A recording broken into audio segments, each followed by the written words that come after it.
துறை இணைந்து நடத்தும் இந்த 11வது தேசிய கைத்தறிஞர் விழா வந்திருக்கும்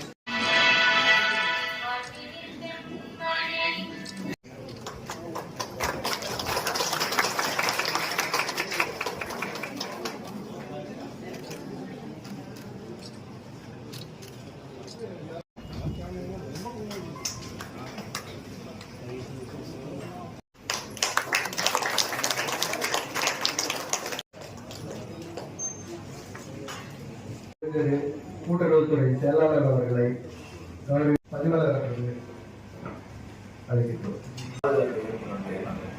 பாதுகாப்பு நம்முடைய கடமை. அதாவது கைத்தறித்துறை வளர்ப்பதற்கு அரசு என்ன உதவி நிச்சயமாக உதவிகள் செய்து கொடுக்கும்.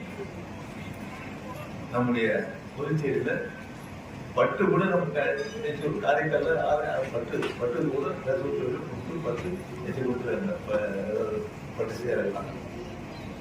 இப்போ அடிக்கடி கேட்குறோம், அதான் நினைச்சு பார்த்து கேட்குறோம், எங்கேயா அப்பயா ரெடியா அப்படின்னு கேட்குறோம். இல்லை யாரும் இல்லை வரல வரல செய்வோம் அப்படின்னு சொல்றாங்க. இருந்தாலும் பாதுகாக்கப்பட வேண்டிய ஒரு பாரம்பரிய தொழில் கைத்தறி தொழில் இது பாதுகாக்கப்பட கைத்தறி அடையை நாம் கொடுத்திருக்கோம். கைத்தறியை கொடுப்பதில் ஏற்படும் நன்மையை நாம் சொல்ல வேண்டும்.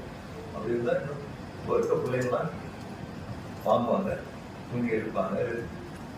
அதாவது இந்த கைத்தறி பாதுகாப்பதற்காக ஊக்குவிப்பதற்காக நம்முடைய தேசிய கைத்தறி வார தின விழா கொண்டாடுவது உண்மைக்கு மகிழ்ச்சிக்குரியது. நம்முடைய இதுக்கு இருபது வருஷத்துக்கு உயர்ந்து கொடுக்கலாம் சொல்லியிருந்தேன். அந்த